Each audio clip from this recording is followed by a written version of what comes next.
Rebonjour, dernière émission de la journée, on va parler de droit, de jurisprudence, parce que vous savez que ce domaine de la copropriété est très complexe et il s'appuie aussi sur un code, sur des lois qui sont parfois bafouées d'ailleurs, qui évoluent.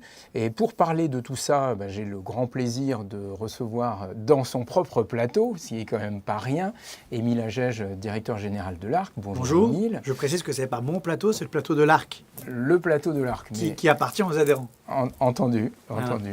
Vous transpirez tellement l'Arc que voilà, vous incarnez l'Arc. Donc j'ai avec nous Alain Papadopoulos, on s'est vu il y a très très longtemps.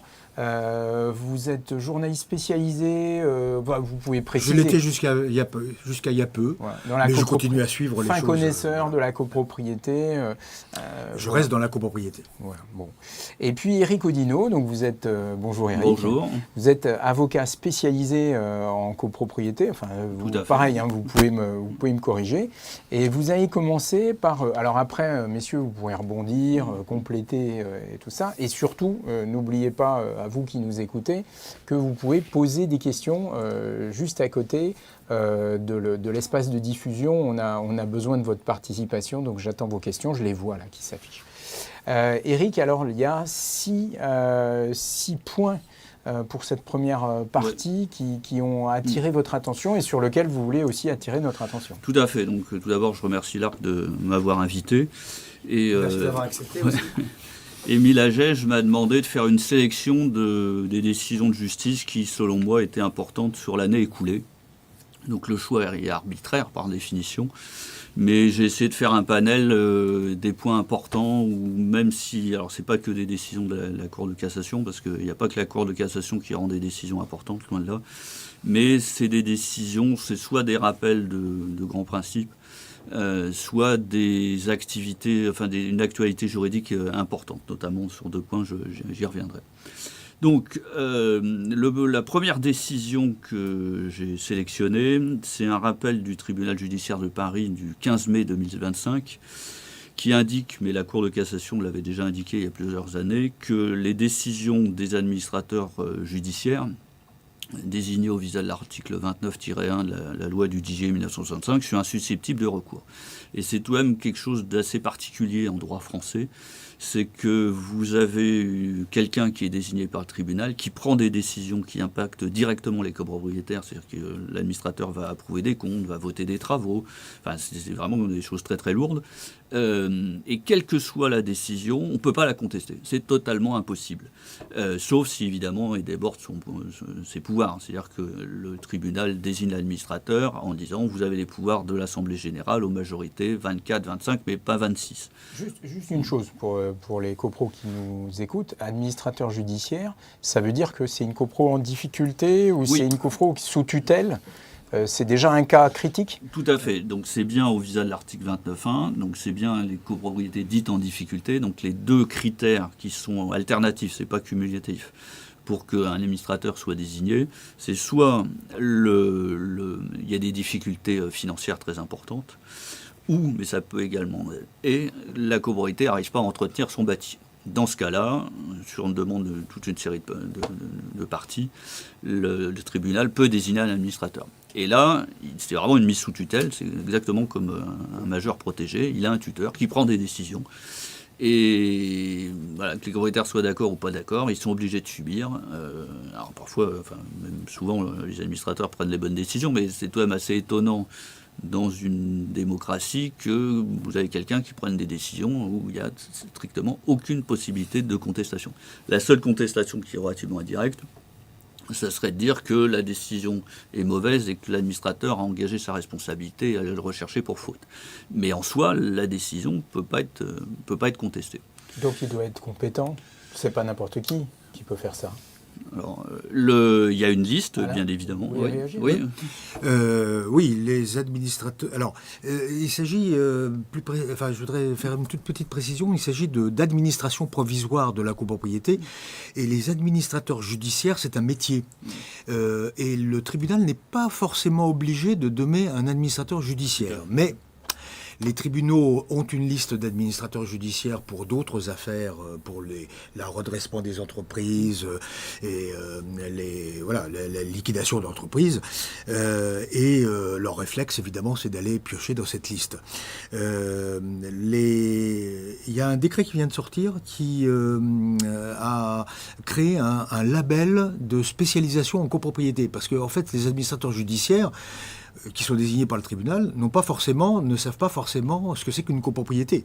Quelque chose de très particulier. Ils sont encore moins équipés pour gérer une copropriété. Or, l'administrateur provisoire a tous les pouvoirs de l'Assemblée générale, tous les pouvoirs du syndic. Le syndic qui était en place saute. Et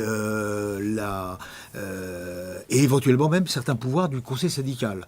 Donc, alors il fait des assemblées générales tout seul, en fait. Il fait des assemblées générales, il prend des décisions d'assemblée générale tout seul, et effectivement, il les notifie aux copropriétaires, et ce que le tribunal vient de marquer, enfin de confirmer, c'est que, évidemment, les copropriétaires n'ont pas la possibilité de contester ces décisions, comme on conteste des décisions d'Assemblée générale, même si elles sont irrégulières. Et ça vous surprend? C'est un problème. Si on commente cette première décision, c'est une confirmation de quelque chose qui existait déjà. Oui. Et vous espériez que ça change? Ou c'est quoi derrière finalement l'historique de ce... Alors, la motivation juridique, c'est qu'aucun texte prévoit que la contestation est possible. Voilà. Alors après, les tribunaux ont déjà créé, c'est la création de textes jurisprudentiels où, quand on lit le texte, c'est pas marqué, mais les juges extrapolent en disant, oui, mais par analogie, on peut ceci, cela. La Cour de cassation a refusé très clairement en disant, aucun texte ne prévoit de la possibilité de contester. Il n'y a pas l'équivalent de l'article 42 de la loi qui permet de contester les assemblées générales dans le délai de 2 mois. Donc à partir de là, c'est pas possible. Alors, voilà, c'est l'analyse actuelle de la Cour de cassation. Peut-être que si des administrateurs provisoires, s'il y a des scandales, peut-être que la Cour de cassation changera sa position. Mais à l'heure actuelle, c'est cette décision-là. Pour conclure sur ce point, globalement, ça se passe plutôt bien, comme des situations comme ça, où finalement, il y a un vrai problème autour de ça? Et il y a motif à contestation. Je laisse plutôt Alain répondre sur ce point. Parce que pour les entreprises, c'est très contesté. Souvent, les gens qui... Ça se passe souvent bien, on va dire. Ça se passe souvent bien. Ça se passe des fois mal. Et des fois, les tribunaux nomment des gens complètement... à côté de la plaque. Par exemple, il y a le cas d'un syndic professionnel qui n'est pas administrateur judiciaire, qui a été désigné à Marseille, alors qu'il a une très très mauvaise réputation, par exemple, sur Grigny 2. Donc voilà un cas où c'est un peu problématique. Donc leur donner les clés du camion sans possibilité de les récupérer, c'est un peu délicat. Les administrateurs judiciaires sont conscients du problème puisque finalement ils ont été demandeurs de ce label spécialisé en copropriété. C'est un peu la démarche pour ceux qui s'investissent dans ce domaine de vouloir se faire reconnaître, en fait. Oui, parce que comme a dit Alain, il n'y a pas d'exclusive. Les tribunaux peuvent désigner à peu près n'importe qui dès lors qu'ils ont une certaine compétence en droit de la copropriété. Et donc des personnes vont démarcher les magistrats, y compris des administrateurs, en disant ils viennent se présenter pour récupérer des dossiers. Alors la démarche, on peut la comprendre. Ça rapporte de l'argent ?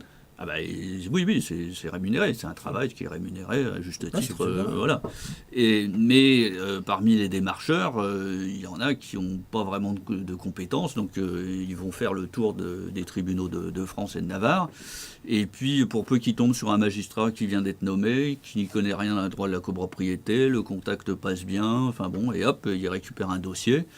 Et voilà, et la copropriété va subir cet administrateur qui n'a rien à voir, qui aurait jamais dû être nommé pendant plusieurs années. Et c'est très très difficile d'obtenir qu'un administrateur soit remplacé. Ça, c'est possible, on l'obtient, mais ça se fait pas en 2 mois. Pour conclure sur ce point, parce que pourrait faire l'ARC pour faire évoluer cette question-là? On s'interroge beaucoup sur les compétences en fait, de l'administrateur judiciaire, sur le bienfait pour les copropriétés, mais vous savez, à un moment donné, il faut trouver la moins mauvaise solution. dans ce type de copropriété. Donc nous, on va essayer de travailler justement avec l'administrateur. Et je pense que aussi il y aura un travail qui est fait au sein de Calier SR, qui est une association justement qui aujourd'hui répertorie les syndics de redressement. Et là, on va essayer de savoir si on peut organiser justement une stratégie un peu plus, on va dire, concertée sur le redressement, parce que c'est ça la question qui se pose derrière. C'est comment redresser ces copropriétés pour ensuite remettre en place les organes de base, qui est celui du syndic, de l'Assemblée générale et du conseil syndical.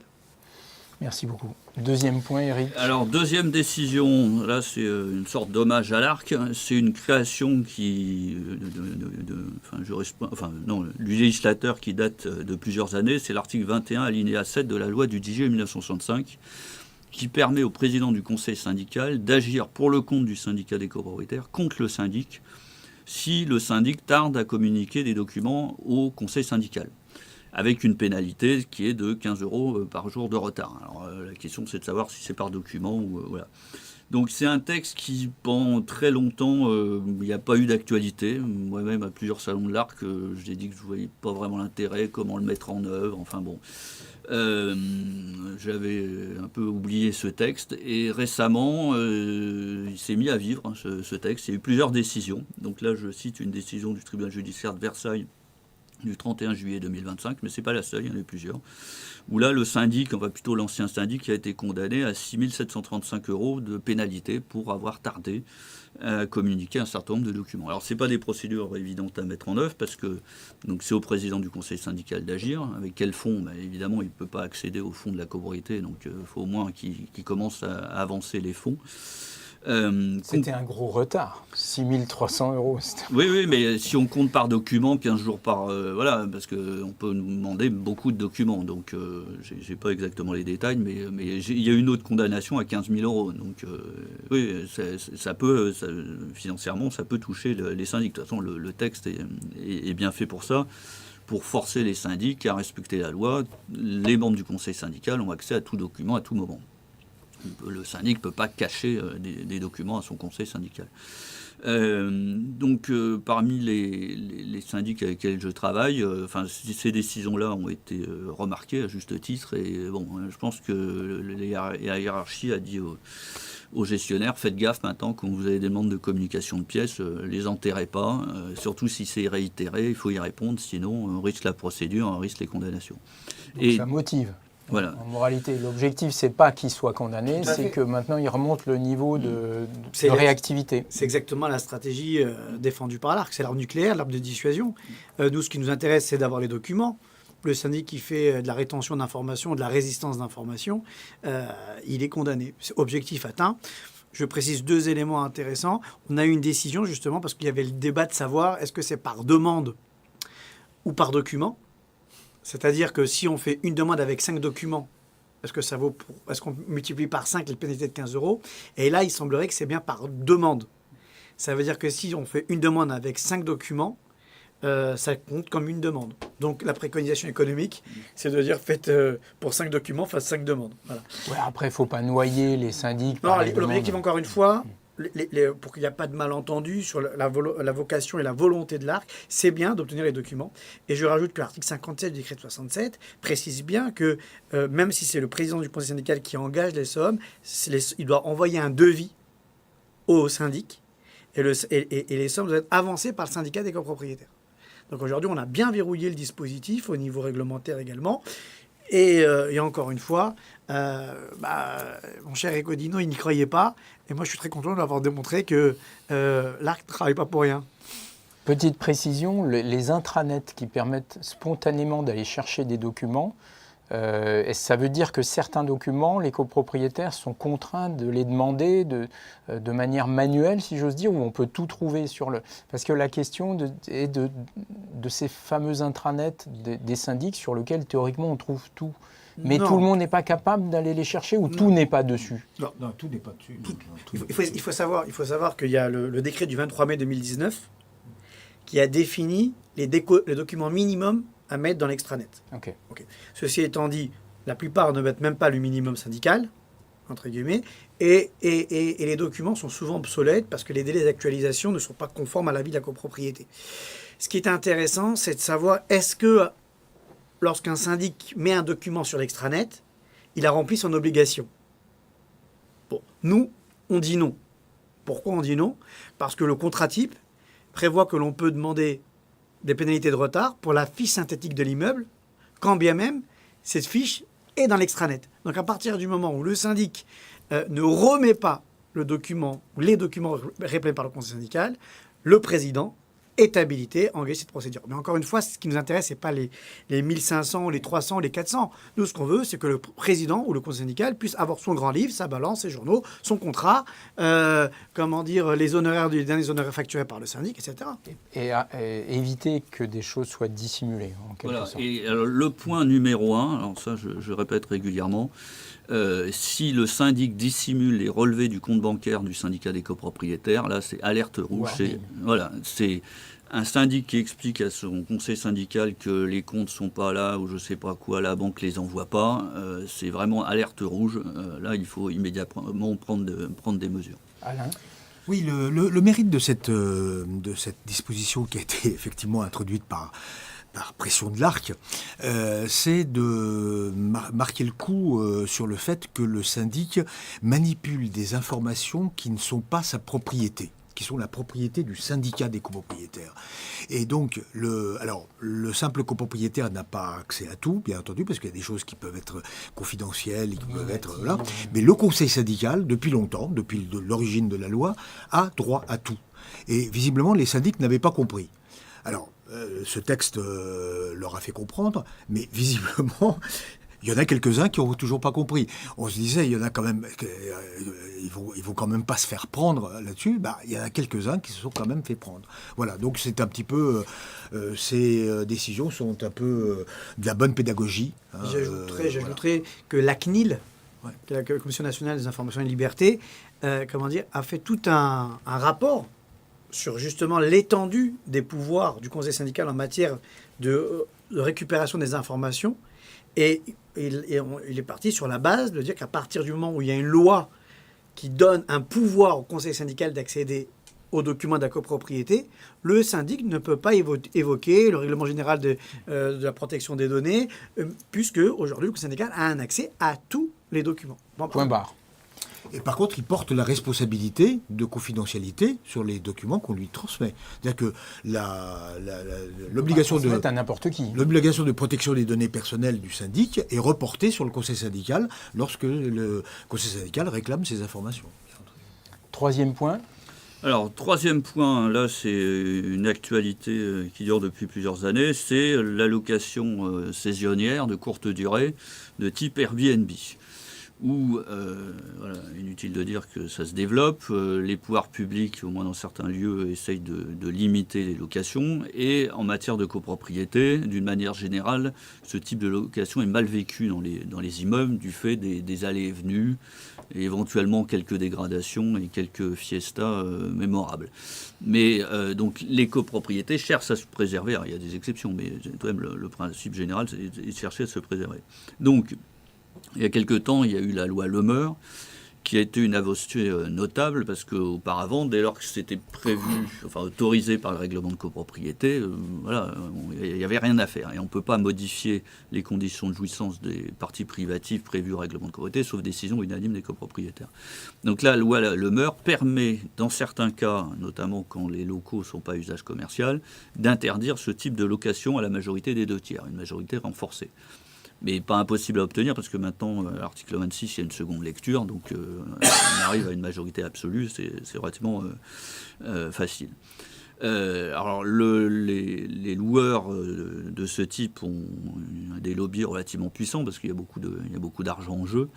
Notamment, il y a un confrère qui est spécialisé dans leur défense et qui communique beaucoup à ce sujet. Et là, il s'est vanté, à juste titre, quelque part, d'avoir obtenu une décision du tribunal judiciaire de Caen qui dit qu'effectivement, potentiellement, la loi Le Meur porte atteinte au droit de propriété, parce que ça permet de restreindre la libre jouissance du droit de propriété tel que prévu par l'article 544 du Code civil, et a décidé qu'il fallait transmettre ces questions au Conseil constitutionnel. Alors, il y a encore un filtre à passer, c'est la Cour de cassation qui doit dire oui, non. Mais ça y est, c'est fait. Elle a validé la recevabilité de la question.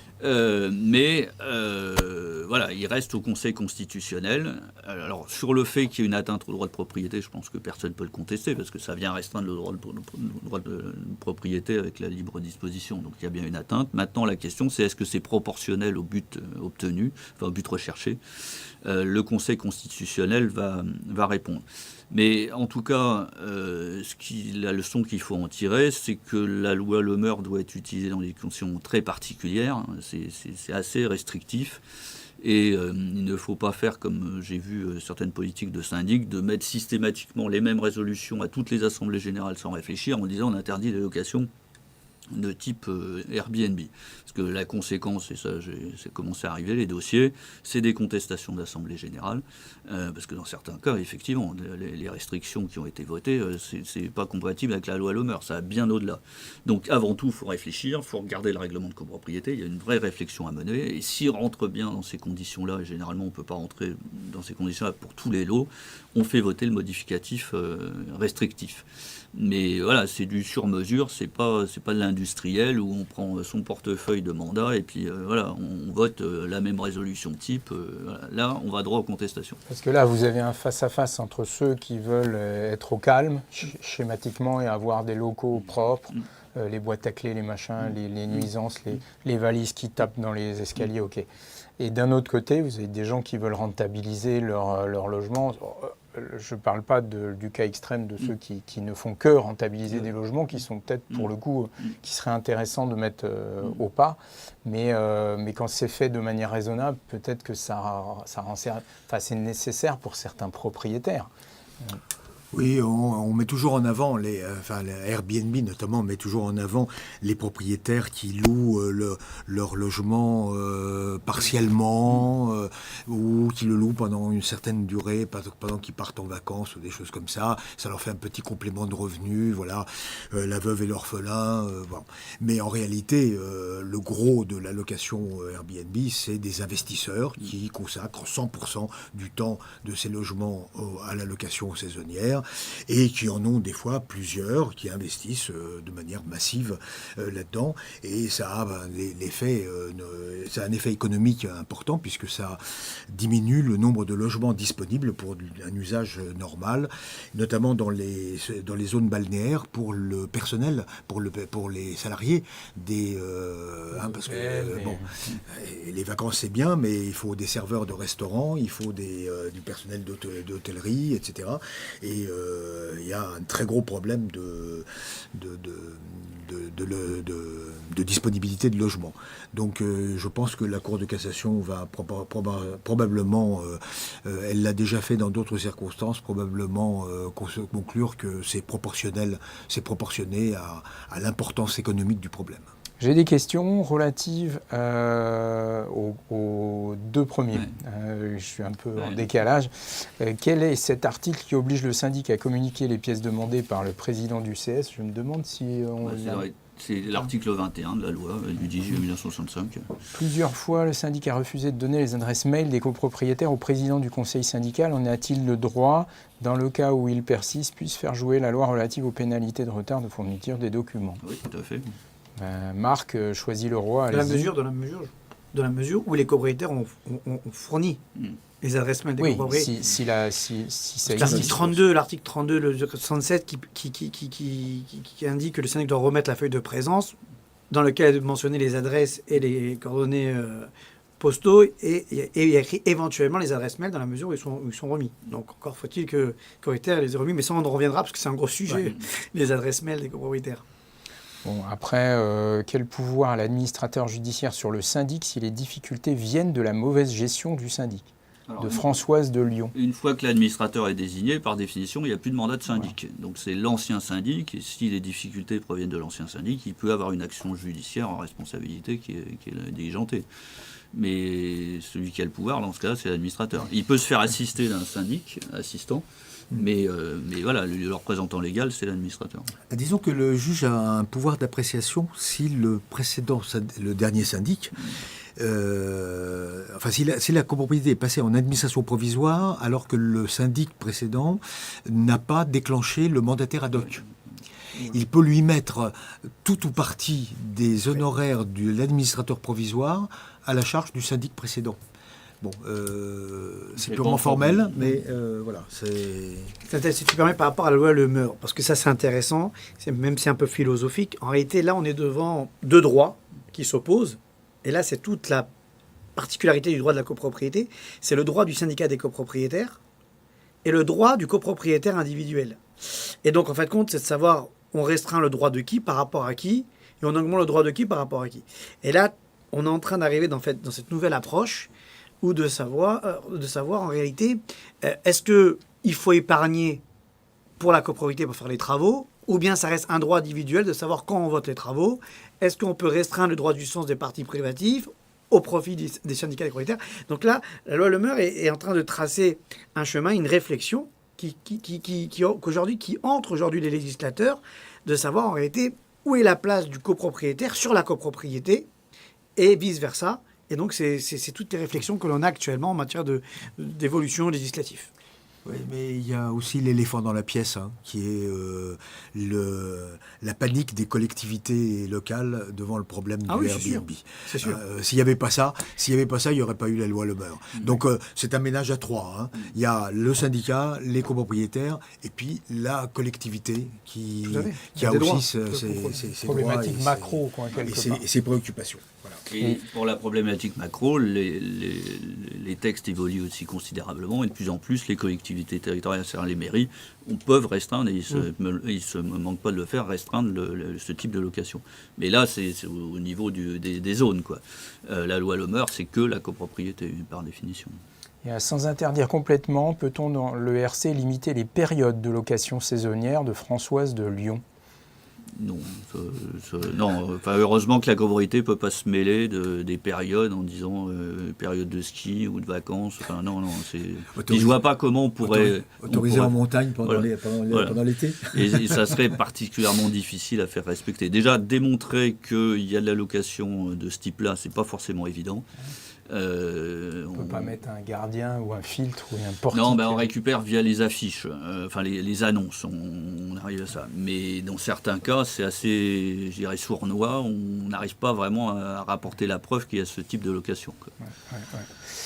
Quatrième, on est sur le quatrième point. Alors là, c'est un rappel, il n'y a rien de nouveau, mais bon, c'est la Cour de cassation qui le rappelle une nouvelle fois dans un arrêt du 2 octobre 2025 qui dit que un syndic ne peut pas lancer des études d'un tarif relativement important sans autorisation préalable de l'Assemblée générale. Donc la Cour de cassation rappelle que l'organe décisionnaire quasiment unique en matière de copropriété, c'est l'Assemblée générale, qui peut déléguer une partie de ses pouvoirs au Conseil syndical, mais ça vient de l'Assemblée générale. Donc si l'Assemblée générale ne vote pas les dépenses, le syndic ne peut pas le faire. Donc ça, il n'y a vraiment rien de novateur. Maintenant, la difficulté des tribunaux dans ce cas-là, c'est toujours d'évaluer le préjudice du syndicat des copropriétaires. Parce qu'il y a une faute du syndic, ça indiscutablement, il ne pouvait pas lancer la dépense. Maintenant, quel est le préjudice si la dépense était indiscutablement nécessaire, au moins opportune, c'est fait au prix du marché. Si on dit au syndic vous remboursez, quelque part les copropriétaires feront une bonne affaire parce qu'ils l'auraient payé, donc là c'est l'assurance du syndic. C'est une étude gratuite. Voilà. Mais si on dit dès lors qu'il n'y a pas de préjudice, il n'y a pas de difficulté, dans ce cas-là, l'Assemblée générale ne sert plus à grand-chose. C'est-à-dire que le syndic un jour il se lève, il dit le bâtiment nécessite un ravalement, je passe un ordre de service à une entreprise sérieuse au prix du marché, et là les copropriétaires n'ont rien à dire. On voit bien que c'est pas acceptable. Donc c'est toujours j'ai mené tout. Je passe à un copain qui a besoin de boulot en ce moment. Oui, mais on pourrait même imaginer où tout est nickel, mais on ne peut pas laisser faire ça. Donc il faut une sanction.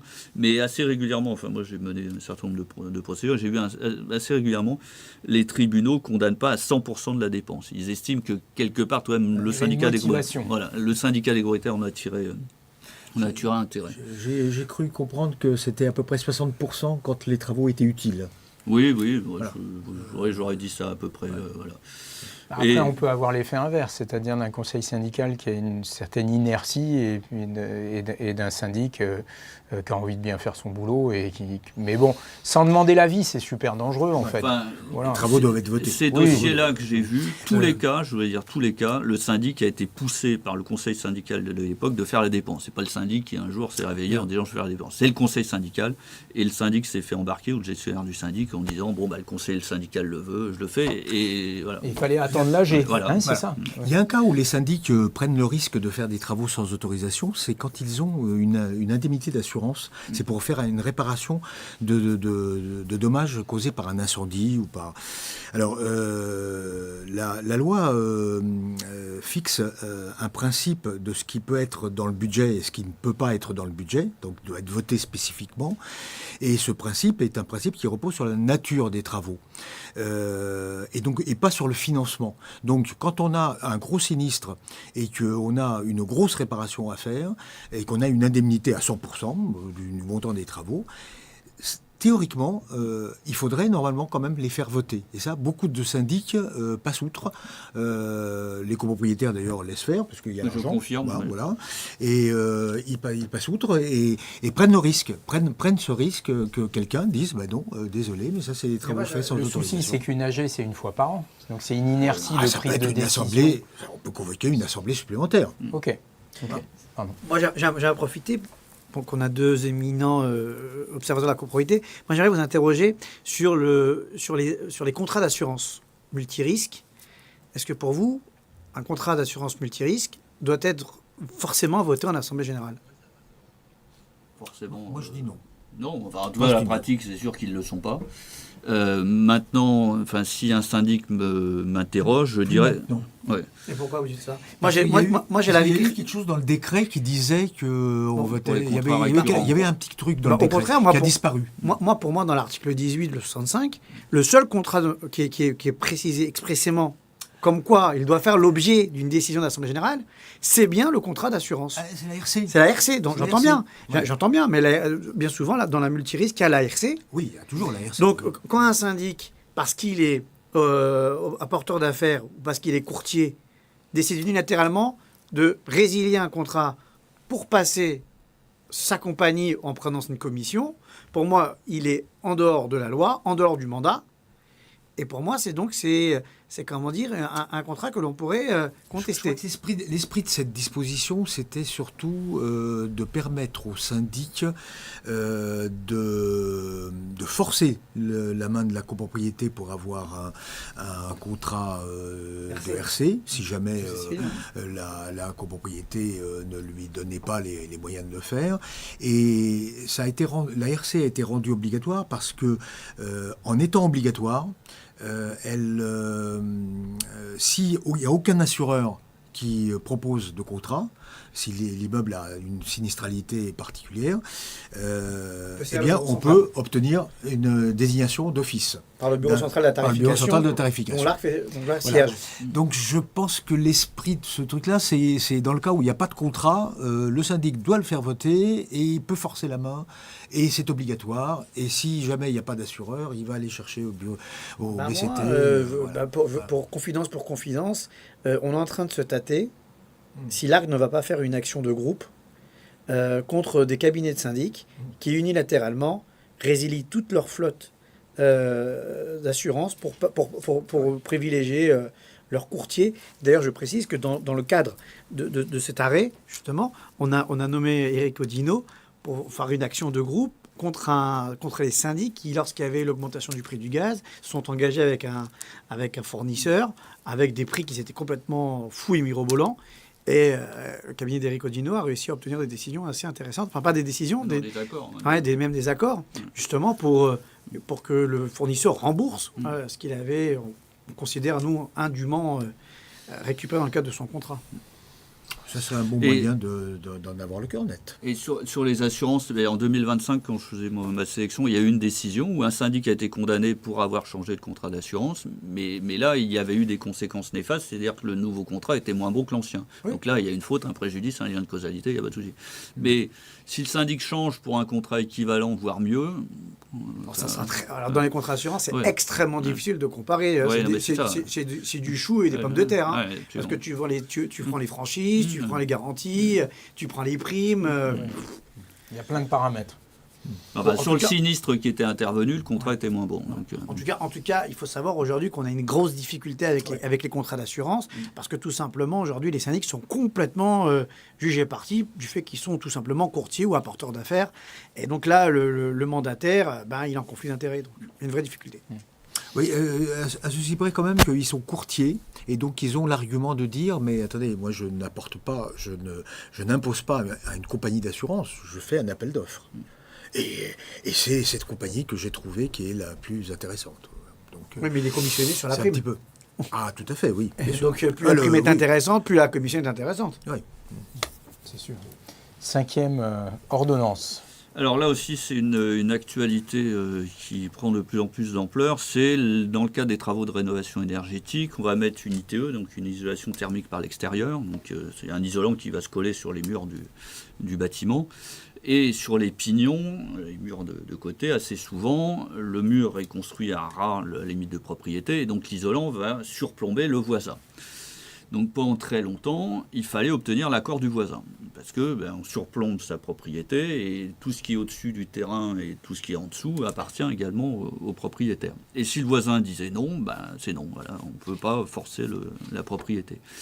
Donc c'est pour ça qu'il y a eu, il y a quelques années, une modification, avec tout un processus pour imposer aux voisins ce droit de surplomb pour aller mettre l'isolant à partir de 2 mètres du sol, 25 ou 35 cm sur la hauteur. Et l'obligation, si le voisin décide un jour de construire en limite de propriété, d'enlever l'isolation pour lui permettre de construire. Donc c'est une autorisation temporaire. Alors le temporaire peut durer des siècles, mais un jour, si le voisin a besoin de ce volume, il faut enlever son ITE. Donc il faut notifier un dossier, il faut attendre 6 mois, enfin la procédure est assez lourde. Et les premières décisions commencent à tomber. Donc là, j'ai cité une décision du 19 novembre 2025, c'est tout récent, du tribunal judiciaire de Paris, qui a validé tout ce qui avait été proposé le syndicat des copropriétaires d'un point de vue technique. Bon, généralement, il n'y a pas trop de difficultés parce qu'un ITE, c'est un ITE. Les seules difficultés qu'on voit, c'est la hauteur des 2 mètres. Parce qu'on dit à partir de 2 mètres, mais on ne sait pas si c'est le terrain naturel, si c'est au pied de mur, s'il y a des bâtiments, est-ce que c'est au-dessus. Enfin, là, la jurisprudence ne dit encore rien, donc il y a encore beaucoup de points. Mais à part ça, il n'y a pas trop de difficultés. La difficulté, c'est que comme on va forcer le droit de copropriété du voisin, pour respecter le droit de la propriété, il faut proposer une indemnité. La loi a parlé d'indemnité. On espérait que le décret d'application fixe quelques calculs de règles de fonctionnement de cette indemnité. Le décret, malheureusement, dit rien. Donc, on est toujours dans le flou le plus total. Donc, on propose des sommes. C'est au prix du mètre carré, surplombant. Voilà, non, parce que c'est pas de la pleine propriété. Parce que c'est amovible. Divisé par 2. Voilà. Donc, et les échafaudages pendant 3 mois. Après, les échafaudages, ça c'est le tour d'échelle, c'est vieux comme je sais pas quoi, ça il y a de la jurisprudence. Le tour d'échelle. Le tour d'échelle, c'est on a un droit d'aller chez le voisin. Le tour d'échelle. Voilà. Ça s'appelle le tour d'échelle. La servitude de tour d'échelle. C'est un truc de magie. D'ailleurs, qu'il y a une création purement des tribunaux. Vous pouvez lire le code civil, vous ne trouverez jamais ça. C'est une pure création des tribunaux, mais très ancienne, où vous pouvez imposer au voisin d'aller chez lui pour mettre l'échafaudage, pour aller réparer votre mur, votre toiture, enfin si c'est nécessaire. Donc ça, il n'y a vraiment rien de nouveau sous le soleil. Enfin, sinon, on ne peut pas le faire. Hein. Voilà. Sinon, on ne pourrait pas entretenir le bâtiment. Donc, pour revenir à l'ITE, les indemnités sont en milliers d'euros à l'heure actuelle, ce qui est proposé. Là, ce qui a été validé par le tribunal avec une indemnité globale, y compris pour le tour d'échelle, de 8 250 €. Maintenant, ce que je constate, c'est que certaines décisions ont également désigné des experts en évaluation immobilière pour évaluer cette indemnité, parce qu'encore une fois, c'est la question. Et les rapports que j'ai vus poussent à l'augmentation des sommes, ce qui, à mon avis, est mauvais. C'est-à-dire que les experts judiciaires font des calculs très savants. Enfin bon. Donc tout ça, ça fait monter les sommes. Et c'est pas bon pour les copropriétaires, enfin les propriétaires d'une manière générale, parce que comme on a dit, c'est pas une cession, c'est une occupation temporaire qui peut être très longue. Donc c'est pas une vente, c'est pas définitif. Et quant au préjudice généré par la mise en place de l'ITE, pour moi, il n'existe pas. Enfin, avant, vous aviez un mur, après, vous avez toujours un mur, plutôt rénové, quoi. Plus proche, quoi. Ouais. Oui, enfin bon, objectivement, pour moi, c'est pas grand-chose, quoi. Et avec les experts judiciaires, très clairement, on risque de passer sur des indemnités à des dizaines de milliers d'euros. Alors déjà que les travaux de rénovation énergétique sont très lourds, ça va rajouter, et surtout que ça va pas être pris en compte dans le cadre des subventions. Il est inutile de dire que ça, il n'y aura aucun financeur pour ça. Et donc c'est pas quelque chose de très positif. Non, ça, cette augmentation des indemnités, c'est mauvais, très clairement. Mais l'autre point que je tiens à souligner, c'est que la loi est très formaliste, il faut la respecter, et surtout, il faut mettre en place une convention de servitude notariée, car la pratique de beaucoup de syndics, c'est de se mettre d'accord avec le voisin d'à côté, un peu top là, on est d'accord, on met en place l'ITE, le voisin ne proteste pas. Sauf que l'ITE, j'ai dit, est destiné à rester des dizaines d'années. Et dans 20 ans, si le nouveau propriétaire d'à côté dit « vous êtes chez moi, il faut partir », ça va poser des problèmes. Donc il faut absolument acter ça par un acte notarié qui est publié, qui est absolument incontestable. Alors c'est lourd parce que faut aller voir un notaire, il faut que la convention soit votée par l'Assemblée générale. S'il y a 2 copropriétés, il faut 2 assemblées générales. Moi, on a des dossiers où il y a 3 voisins à surplomber. Donc vous voyez, ça fait 4 assemblées générales. Donc, parce qu'il y a 4 copropriétés. Alors, c'est horriblement lourd, c'est lent. Assez souvent, c'est pas anticipé par les professionnels parce que poussé par les architectes, il faut vite commencer les travaux. Et puis l'architecte dit ensuite « Ah ouais, au fait, j'ai oublié de vous dire, on va surplomber le voisin. » Donc vraiment, il faut anticiper. Savoir que c'est lourd et faut mettre en place, faut aller signer chez le notaire. Donc d'ailleurs ce matin on a signé la première convention chez un notaire, mais on a mis 9 mois à discuter avec le voisin. Donc le syndic était agacé, mais on n'a pas le choix. C'est le texte, c'est strictement le texte. Il y a des questions, toujours légèrement décalées. Hein. Peut-on demander au syndic la copie de l'appel d'offres dans le cadre du renouvellement des contrats assurance notamment ? Oui. Quand l'assureur résile le contrat, faut-il une décision d'AG pour le nouveau contrat ? De Catherine de Châtillon. On est en débat justement. Ouais, d'accord. C'était toute la question. Quels sont les travaux que le syndic peut faire effectuer sans le vote de l'AG ? Marie de Malakoff. Travaux de maintenance, dit la loi. Travaux de maintenance, une maintenance, c'est une réparation sur un composant qu'on ne remplace pas, un composant qui a encore une durée d'utilisation. Voilà, c'est tout ce qu'on peut dire.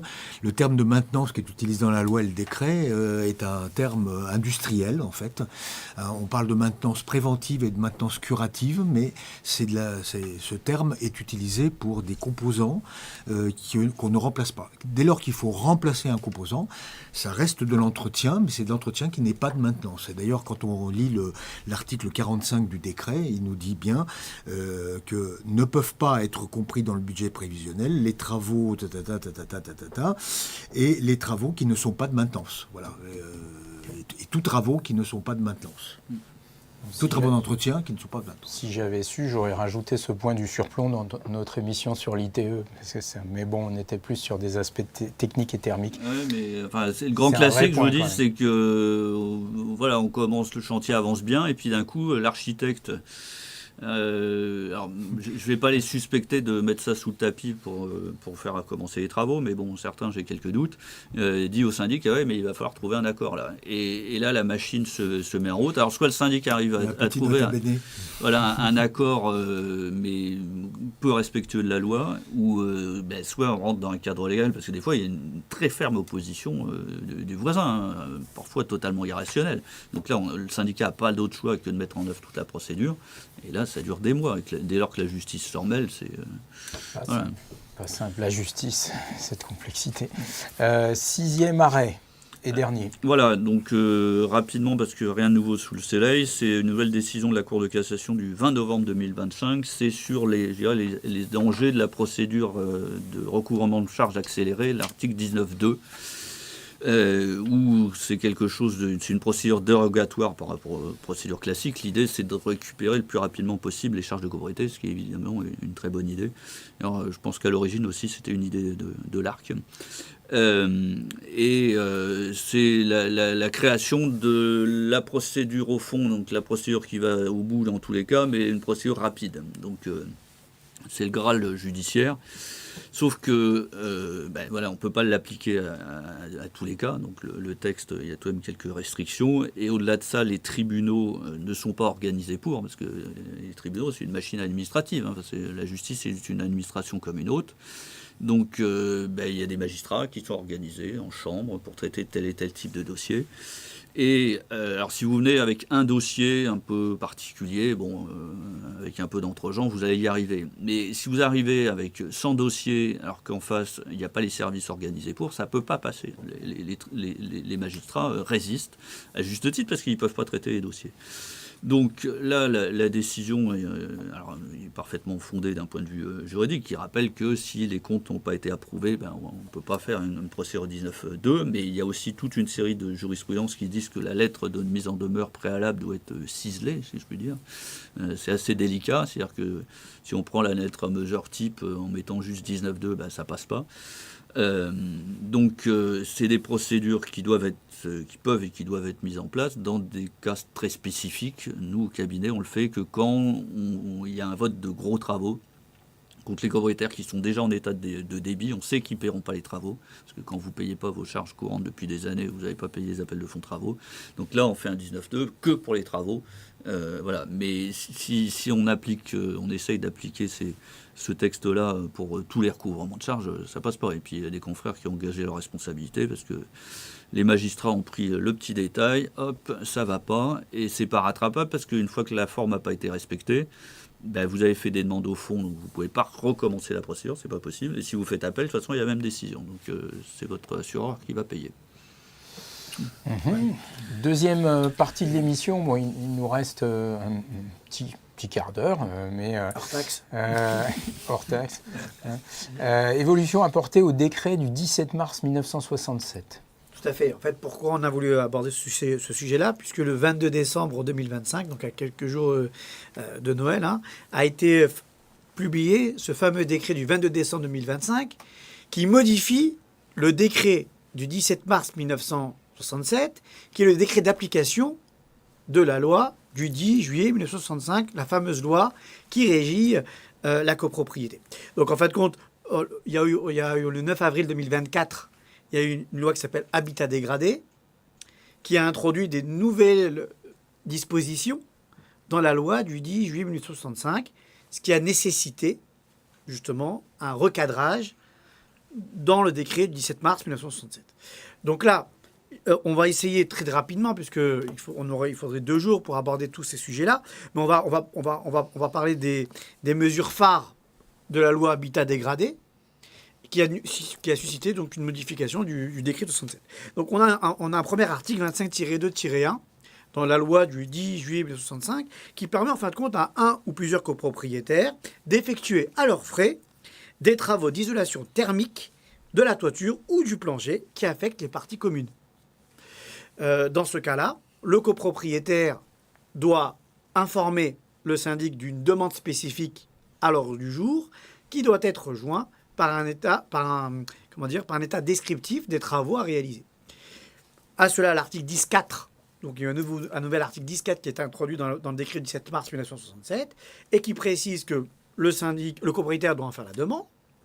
1, de 2, que si il n'y avait pas de descriptif détaillé joint, le syndic était en droit de ne pas faire suite à la demande. Et ensuite, l'Assemblée générale reste souveraine pour savoir s'il accorde ou pas au copropriétaire demandeur le fait de réaliser à ses frais une isolation sur le plancher ou alors sur la toiture. bonne ou mauvaise... Ça existait déjà pour les travaux d'accessibilité. Mais c'est un petit peu plus doux puisque les travaux d'accessibilité, normalement, l'Assemblée générale ne pouvait pas refuser pour des motifs non valables. Oui, c'est dans le cas où la copropriété ne vote pas les travaux de rénovation énergétique. Le copropriétaire du dernier étage qui veut louer son appartement alors qu'il est en G, en E ou en G ou en F ou en G, va vouloir prendre le taureau par les cornes et faire les travaux lui-même. Donc c'est pas forcément une mauvaise chose. Le plancher, c'est le plancher au-dessus des caves, pareil, qui en général fait baisser la note individuelle du logement assez gravement. C'est pas des travaux qui sont très très chers, donc oui, pourquoi pas. Oui. Moi je pense que c'est une bonne mesure. C'est un texte que je ne comprends pas trop parce que donc là, c'est un copropriétaire demande l'autorisation d'effectuer des travaux touchant les parties communes à l'Assemblée générale. Donc ce texte, il existe déjà. C'est le 25B, donc historique, qui était un texte tout à fait général pour percer les murs porteurs, enfin tout ce que vous voulez. Donc là, il y a un texte spécifique pour les travaux d'isolation. Mais alors pourquoi ce texte spécifique? Je ne sais pas, parce qu'à la limite, on peut en faire un texte spécifique pour le mur porteur, un texte spécifique pour, je ne sais pas, pour mettre une fenêtre. Voilà, absolument. Donc ça alourdit le texte de la loi de 65. Mais bon, ça encore, pourquoi pas. Mais il y a tout de même un vrai problème, c'est que 25B, si l'Assemblée générale refuse sans raison, on peut demander l'autorisation judiciaire. On peut aller voir le juge en disant l'Assemblée générale a refusé, il n'y a pas de raison. Le juge autorise. C'est le seul cas où le juge peut se substituer à l'Assemblée générale. Sauf que, donc c'est l'article 30, et l'article 30 ne vise que 25B, mais pas ce texte 25.2-1. Donc là, si l'Assemblée générale refuse, on ne peut rien faire. Donc moi, si j'ai un conseil au copropriétaire pour faire ses travaux, c'est surtout pas le demander au visa de l'article 25-2-1, mais le demander au visa de l'article 25B, qui est un texte général. Et là, s'il y a un refus, ils pourront demander l'autorisation judiciaire. Peut-être que la novation, c'est le fait que ce soit un ou plusieurs copropriétaires qui peuvent, faire la demande et répartir les frais. Oui, c'est une... Ouais. Enfin, après, ils peuvent toujours se mettre d'accord entre eux, donc je ne vois pas. Enfin, ils pouvaient le faire. C'est vrai, ils pouvaient le faire aussi. Mais donc ça casse pas. Non. Je suis un peu déçu. Non, oui. non, mais de toute façon, il faut savoir que la loi habitat dégradé, c'est beaucoup de dispositifs PSIT. Donc après, on va parler de celle qui nous concerne un peu plus. C'est un amendement présenté à minuit. Avec ça leur a fait plaisir. Alors, 15 députés en salle. Là où c'est un peu plus complexe, c'est que on va parler de la notification électronique ensuite, mais on a maintenant un nouveau...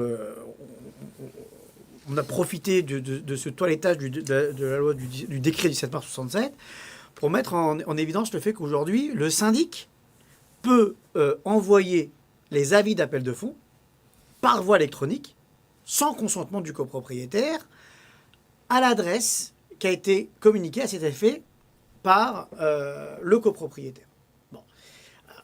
Là, la question, novation, PSIT, bonne solution. Qu'est-ce que vous pensez qu'aujourd'hui, le copropriétaire, par définition, il n'a plus son mot à dire.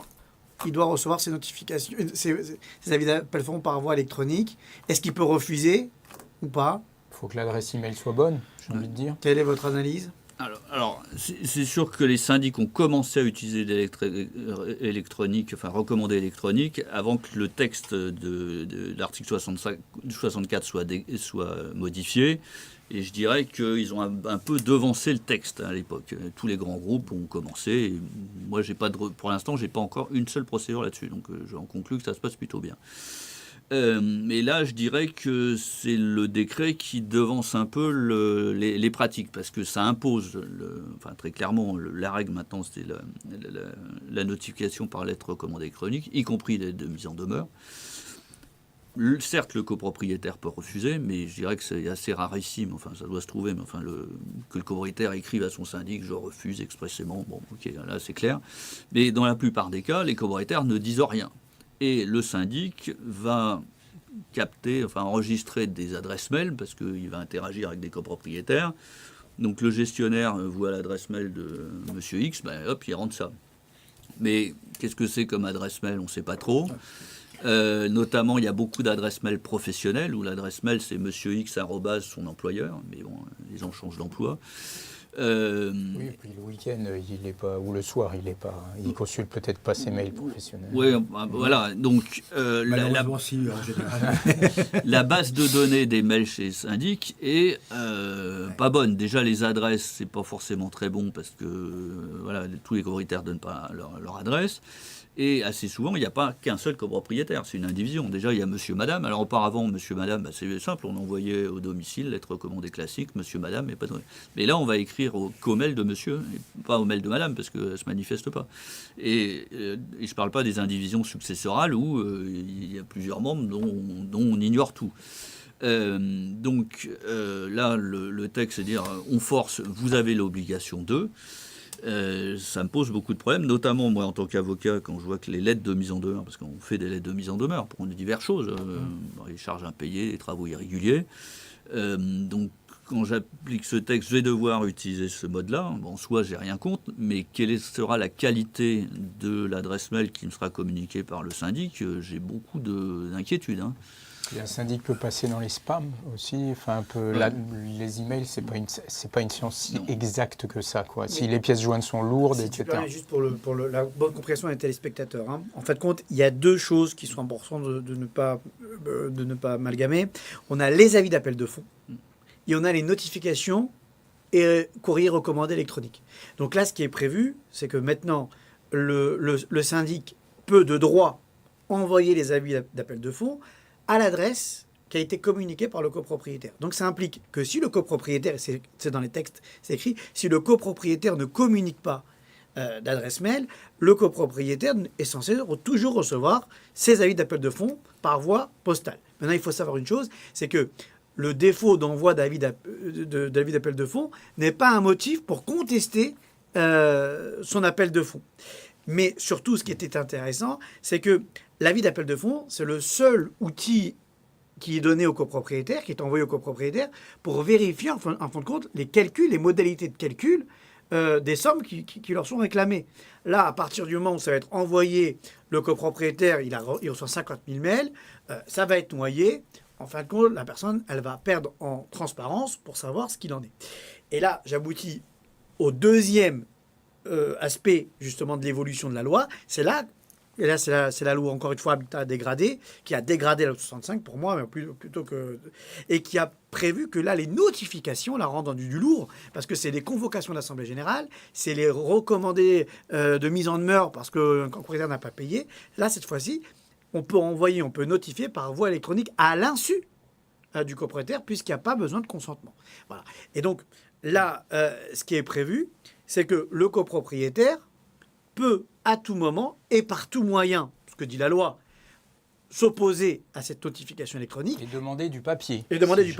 Et là, le législateur, plutôt les pouvoirs publics, ont aussi réduit ce dispositif. Parce que, de mémoire, l'article 25 précise que, par tout moyen, il faut quand même avoir l'assurance de la date de l'envoi. Donc, c'est pas du recommandé, mais c'est presque du recommandé. Et deuxièmement, il peut le faire à tout moment, oui, sauf que, la prise en compte de la demande se fait 8 jours après la réception par le syndic de la demande de maintenir le courrier papier. Bon, moi, là, la question que j'ai envie de vous poser, est-ce que c'est une avancée pour la copropriété? Est-ce que c'est un recul du droit des copropriétaires? Est-ce qu'on va s'exposer à plus de contentieux liés aux contestations de convocation de l'Assemblée générale au motif que ce n'est pas la même adresse mail, que ce n'est pas la bonne adresse mail? Comment vous voyez les choses? Moi, je crois que c'est un assez net recul des droits des copropriétaires. D'abord parce qu'il y a un droit de ne pas avoir d'adresse mail. Il y a quand même un certain nombre de gens encore, c'est d'un certain âge, on va dire, mais c'est pas, ne faisons pas du racisme anti-vieux. Des gens qui n'ont pas d'adresse mail, donc qui sont noyés il faut que le syndic reste organisé pour envoyer en papier. Ensuite, il y a effectivement effectivement le côté, la précarité des adresses. Les adresses, ça change, etc. Donc moi, je crois que par rapport à ce type de choses, je crois qu'il faut que les copropriétaires se protègent, c'est-à-dire qu'ils réfléchissent bien. S'ils ont donné une adresse mail comme ça, inconsidérément, qu'ils veulent recevoir sur papier, qu'ils disent au syndic que cette adresse n'est plus bonne, qu'elle ne doit plus être utilisée. Et s'ils ne donnent pas d'autres adresses, le syndic doit envoyer les appels de fonds et les convocations sur papier. Il n'y a pas d'obligation de donner une adresse, pour le moment. Pour le moment. Il y a un risque qu'on aille vers ça, d'ailleurs. La prochaine fois, ça va être l'obligation de donner une adresse. On voit bien comment l'administration avance pas à pas. Les grands groupes qui sont les lobbies qui poussent à ça. La première version du texte de loi, c'était d'imposer aux copropriétaires la transmission d'une adresse mail. Et là, il fallait qu'on monte sur nos chaises pour dire, mais attendez, est-ce que dans la Constitution, il y a une obligation d'avoir une adresse mail? Mais là, moi, le deuxième sujet que je vois, c'est que maintenant, les syndics seront tenus de tenir un fichier, en fait, dans lequel on aura les copropriétaires qui ont opté pour le maintien du courrier de ceux qui en ont rien dit. Donc, nouvelle gestion, nouvelle... Les syndics prennent un risque aussi. Les syndics prennent aussi un risque dans cette affaire. Donc, c'est pas forcément tout dans leur bénéfice. Parce que, qu'est-ce qui va se passer si on s'aperçoit qu'ils ont envoyé les appels de fonds à une adresse qui était plus bonne, qu'ils ont envoyé des convocations à des adresses qui n'étaient pas bonnes, etc. Leur responsabilité peut être mise en cause parce que le texte dit une adresse qui est communiquée à cet effet. Pour les délits d'appel de fonds. Dire, je ne vous ai pas donné mon adresse mail à cet effet. Voilà. Tout à fait. Donc, je n'ai pas été convoqué, donc je conteste l'Assemblée Générale, etc. Donc, c'est un risque. Et si tu permets, je vais ajouter une petite anecdote qui me concerne directement, puisque c'est la convocation de l'Assemblée Générale de l'ARC en tant que copropriétaire. Alors, il faut savoir que alors moi, tu parlais des jeunes et des vieux. Moi, je suis un jeune plutôt vieux. Et donc, j'ai reçu la convocation en R24 électronique. Et pour lire une R24, il faut être enregistré auprès de France Connect. Donc, en réalité, maintenant, la loi prévoit deux choses. Elle prévoit la notification électronique et l'avis électronique, qui n'est pas la même chose. Donc, si c'est une notification électronique et si on n'a pas... on ne s'est pas inscrit préalablement à France Connect, on ne peut même pas ouvrir sa convocation d'Assemblée Générale. Donc, en fin de compte, quelqu'un de 80 ans donc ça veut dire même que pas envie d'avoir vous un avez essayé ordinateur. de vous connecter sur France Connect? Moi, ça m'a pris une demi-heure. Mais c'est ça le risque. Le risque, en définitive, c'est quoi? C'est qu'on nous dit il y a déjà des absentéismes en Assemblée Générale. Là, on va se retrouver avec des gens qui étaient... Et je vous dis, j'ai confidence, j'ai 43 ans. Je ne savais pas comment on rentre sur France Connect. Et je n'ai pas su l'ordre du jour de l'Assemblée Générale où l'ARC est propriétaire. Donc, j'ai dû appeler le syndic. Il m'a dit, ah oui, mais attendez, c'est la R24. Bon, c'est bon. Et donc, on me l'a envoyé par papier pour avoir le... Donc, il est fort probable que ce nouveau dispositif va créer encore plus d'absentéisme, alors que le législateur s'interroge sur comment influencer les copropriétaires pour avoir plus de voix pour voter les travaux. Là, on va avoir des copropriétaires qui ne sont même pas au courant de la date, de l'heure et des projets de résolution de leur Assemblée Générale. Bon. Donc, voilà. Et je rappelle que ce dispositif devait permettre d'améliorer les copropriétés dégradées. Donc, le hôtel d'opération, c'est le pchit. Il faut que l'ARC bosse pour faire modifier ça dans quelques années. On s'approche de la conclusion. Un dernier point peut-être, ou une conclusion. Un petit mot sur l'emprunt collectif quand même, parce que dans le décret de 67, il y a des dispositions qui sont prévues pour ce nouvel emprunt collectif.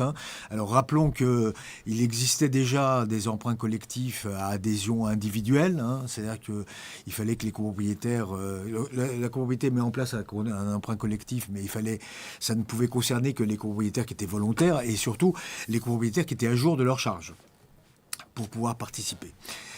Et des copropriétés qui n'étaient pas à plus de 15% d'impayés aussi, ou 15 à 20% d'impayés. Voilà. Il existait aussi l'emprunt collectif de préfinancement de subventions. Celui-là, il était sans condition, il était accordé au syndicat des copropriétaires. D'ailleurs, assez bizarrement, là, c'est le syndicat qui emprunte, mais dans le plan comptable, on n'avait pas prévu de compte d'emprunt. Donc là, il y a une impossibilité de comptabiliser l'emprunt, ce type d'emprunt collectif. On attend d'ailleurs une modification du plan comptable suite à la création du 3e emprunt collectif. Alors, ce 3e emprunt collectif, tout nouveau, c'est un emprunt collectif au syndicat des copropriétaires. Hein. Alors, des copropriétaires peuvent dire « Non, je ne veux pas participer à cet emprunt collectif », mais ils ont un certain délai pour payer cash. 6 mois. 6 mois. Voilà. Ils ont 2 mois pour le dire et 6 mois au total pour payer cash. Bon. On a des gros doutes sur l'existence de sur le fait que cet emprunt collectif va finalement être mis en place, parce que les banques veulent évidemment être garanties. Elles vont faire des prêts à des copropriétés qui ont déjà des débiteurs. Et évidemment, c'est pas les débiteurs qui vont, c'est pas les gens qui sont en impayés qui vont dire, moi je paye cash. Bon, forcément. Hein, donc, faire un prêt à une copropriété avec des copropriétaires débiteurs, il faut des garants. Et là, on ne sait pas très bien dans quelles conditions ces prêts vont pouvoir être garantis. Donc, ça discute dans tous les sens, ça discute dans les couloirs, entre la Caisse des dépôts, le truc, etc., la fédération bancaire, certaines banques qui voudraient y aller, mais qui n'iront que garantie. Voilà. Donc, mais il faut quand même... donc, alors, ça a été créé dans le décret de 67. Ouais. Alors, la bonne, mauvaise nouvelle, c'est que dans le décret 67 qui a été modifié, on précise que si un copropriétaire vendeur était en impayé par rapport à ses emprunts, on devait l'intégrer dans l'état daté pour faire opposition à la vente, et que le copropriétaire acquéreur récupérait l'emprunt qui a été laissé par le vendeur. Donc le copropriétaire achète son logement et rachète l'emprunt qui a été souscrit à son insu par le copropriétaire acquéreur. Voilà, encore une fois, une usine à gaz, et comme l'a très bien dit M. Alain Papadopoulos, un dispositif qui alourdit la loi 65 et qui ne verra visiblement jamais le jour, parce que tout simplement, les banques ne vont pas être amenées à prêter à un copropriétaire qui est insolvable, qui est fiché à la Banque de France, et pourtant c'est ou tout le monde ou personne. Donc, à mon avis, il n'y aura personne. Un petit mot, Eric, pour conclure. Il a été prévu quand même une modification du contrat type de syndic pour permettre au syndic de prendre des honoraires sur ses prêts. Parce qu'il faut quand même reconnaître qu'il y aurait de la gestion, puisque là, c'est le syndic qui devra appeler les remboursements des trimestrialités pour les payer à la banque. Moi, je n'ai pas d'opposition à ce qu'ils prennent des honoraires, compte tenu que l'emprunt n'existera jamais. Donc des clauses comme ça, ils peuvent y aller. Jusqu'à maintenant, ils ne pouvaient pas. Pour le coprocent, ils ne peuvent toujours pas. Pour le coprocent, ils ne peuvent toujours pas. Ils peuvent toujours pas. Effectivement. Mais ça, ils ne le savent pas, ils en prêtent quand même. Non, parce que, ce qu'a fait le syndic, tout simplement, ils passent par des courtiers. Et donc, ils demandent... On prend par exemple Citia. Et Citia, il passe par sa société d'emprunt, et sa société d'emprunt qui prend la commission en tant que prestataire. D'accord. Bon. Le mot de la fin, Émile ? Encore une fois, des dispositifs très lourds, sans grandes conséquences, si ce n'est les notifications électroniques qu'on va suivre de très près. Moi, en tant qu'association, Maître Dino, en tant qu'avocat, M. Papadopoulos, en tant qu'observateur, pour voir un petit peu comment ça va prendre forme, quelle est en réalité la plus-value et le préjudice pour les copropriétaires et pour le syndicat des copropriétaires dans ce dispositif-là. Et bien évidemment, nos émissions maintenant qui vont devenir de manière plus fréquente vont pouvoir faire un bilan de l'ensemble de ces dispositifs. En tout cas, moi, c'était le mot de l'ARC. Je continuerai juste à la fin pour donner les événements qui vont se poursuivre, mais peut-être je laisse mes invités dire un dernier mot. Non, enfin, moi, la grosse actualité structurant, enfin, je vais enfoncer une porte ouverte que je vois dans les dossiers, c'est les travaux de rénovation énergétique. où c'est vraiment des projets très longs, très lourds, et il y a encore beaucoup à structurer. Les textes doivent évoluer, la jurisprudence doit s'affiner. Enfin, on a vu pour les dispositifs d'ITE, mais pas uniquement. Les grands groupes de syndics, on voit bien, essayent de s'organiser pour ça, parce que les travaux doivent être impérativement faits. Mais il y a encore beaucoup de travail. Et moi, j'ai échangé avec plusieurs syndics.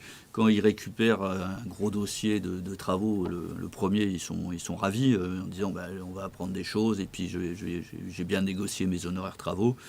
Et au bout d'un an, parce que les travaux sont en cours, ils disent en fait j'ai complètement sous-estimé la masse de travail, les difficultés. Et il faut espérer que ça les décourage pas, parce que ce type de projet, il faut que le conseil syndical soit volontaire, bien évidemment, c'est la base. Mais il ne faut également pas que le syndic soit contre en disant je ne me lance pas dans cette galère-là, parce que sinon il n'y aura pas de travaux. Oui, moi j'ai un petit mot à dire sur le travail parlementaire qui conduit à toutes ces modifications de la loi, parce qu'en fin de compte, cette loi de 65 et le décret de 67 derrière qui suit, c'est un véritable chantier permanent. C'est pire que les travaux à Paris, hein. Et tout le monde y va un petit peu de sa petite réforme. Le travail parlementaire se fait dans des conditions absolument épouvantables. Dans le prêt collectif, là, par exemple, il y a des dispositions complètement stupides, par exemple sur les ASL. Sur les ASL, visiblement, ça a été fait par un stagiaire de 3e. L'amendement a été rédigé parce que on autorise les ASL à emprunter de la même manière. Bon, on n'avait pas besoin. En plus, on confond le syndicat des ASL avec le syndicat des copropriétaires. Donc voilà, c'est-à-dire qu'il y a un projet de loi qui a normalement été un peu concocté par l'administration, et après le jeu des amendements, c'est la foire. Là, il y a un vrai problème. Donc, il faut effectivement que cette loi soit un peu stabilisée, qu'elle soit une nouvelle fois toilettée, parce que il y a un premier toilettage qui a eu lieu, mais il n'a pas été jusqu'au bout. Et il faut que ça se fasse dans des conditions de sécurité, et pas que ça se fasse en urgence comme ça se fait, etc. Alors c'est vrai que la grande affaire des copropriétés, c'est la rénovation énergétique, et puis l'autre grande affaire, c'est le risque de dégradation. Parce que les copropriétés confrontées à la rénovation énergétique et confrontées à leur entretien d'un bâti vieillissant, vont probablement... il y en a beaucoup qui ne vont pas avoir les moyens de le faire en même temps, qui vont tomber dans la difficulté. Et là, derrière, il y a tous les dispositifs. Alors, on avait commencé avec les administrateurs judiciaires, hein. Je crois qu'il faut que l'État prévoie des dispositifs de prévention efficaces et prévoit des dispositifs de traitement efficaces, parce que sinon, la copropriété en difficulté, ça va être un marché d'avenir. Eh ben, c'est gai. Ça me fait plaisir de les entendre, parce que peut-être la prochaine émission, ça sera les grosses gueules de la copropriété, parce que on voit que la mécanique n'est pas là, et pourtant les enjeux sont là, les copros en difficulté, la rénovation énergétique, on voit bien qu'il y a des enjeux, et les réponses apportées aujourd'hui ne sont pas à la hauteur de la dynamique qui doit se mettre en place, avec aujourd'hui des bornages des intervenants, où il y en a de plus en plus, sans trop savoir quelle est la place de chacun. Le syndic, on parle maintenant d'assistance à maîtrise d'ouvrage, on parle d'architecte, on parle d'assemblée. Voilà. Donc voilà, c'est pour ça qu'on fait ces émissions, pour essayer d'éclaircir un peu les sujets. Ce que je peux dire aux téléspectateurs, déjà je les remercie. Je remercie nos adhérents. Je remercie le conseil d'administration, encore une fois, de l'ARC, qui supervise les opérations et qui a donné son feu vert pour faire cette suite d'émissions. La prochaine émission, sauf erreur de ma part, c'est le 16 février, avec 4 autres thèmes qui seront proposés. Je ne les connais pas de tête, mais on aura encore d'autres invités, d'autres experts, d'autres avocats pour nous éclairer sur des sujets techniques, juridiques et comptables. Il y a une matière considérable, hein. Ah, tout à fait. On peut faire une émission toutes les semaines. Et la prochaine, en tout cas, le prochain événement de l'ARC, c'est le 29 janvier, jeudi 29 janvier. On se déplace à Lyon, cette fois-ci, pour expliquer aux copropriétaires comment lire leur appel de fonds, ce fameux appel de fonds, régularisation des charges, tantième, clés de répartition, voilà, tout ça, ce sera des choses qui seront abordés. Et un second sujet qui sera sur les contrats de syndic. Comment mettre en concurrence le contrat de syndic, comment le contrôler, comment l'analyser, où trouver les abus, qui sont vastes et variés. Voilà.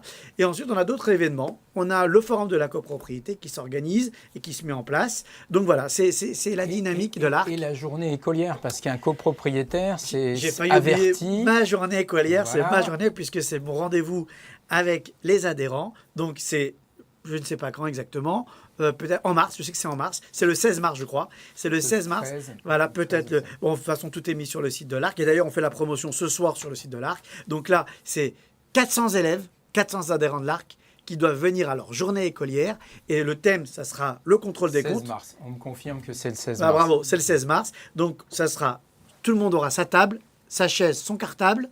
Et on part sur une journée entière pour expliquer aux copropriétaires comment contrôler les comptes de sa copropriété, comment mettre en place une politique de maîtrise des charges et, en fin de compte, comment être un bon conseil syndical, avec toujours une formule que j'ai, en étant un contre-pouvoir et non pas un pouvoir contre le syndic par principe. Voilà, je salue les syndics.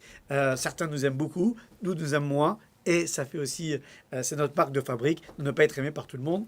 Et j'en suis ravi. Voilà. Merci à tous d'avoir beaucoup. suivi cette émission. Et je remercie surtout Eric Codino qui a un planning extrêmement chargé, mais qui m'a dit avec grand plaisir, il sera présent. Je remercie aussi Alain Papadopoulos, qui aussi est extrêmement sollicité, qui a plusieurs casquettes. On n'a pas fait sa publicité, mais il est notamment secrétaire. Délégué général. Délégué général d'une association qui est à l'ISR, dont l'ARC fait également partie. Je crois que c'est la seule association où les professionnels et l'ARC se mettent autour d'une table en se disputant, mais sans se cogner dessus. Voilà, donc ça peut arriver. En discutant sans se disputer. Voilà. On peut dire que c'est un exploit. Merci beaucoup à vous trois pour votre temps. Merci beaucoup à vous de votre attention. Et donc, on se retrouve en mars en février. Enfin, on se retrouve régulièrement et en février pour aborder d'autres sujets. Et merci pour vos questions et pour votre attention. À bientôt. Au revoir.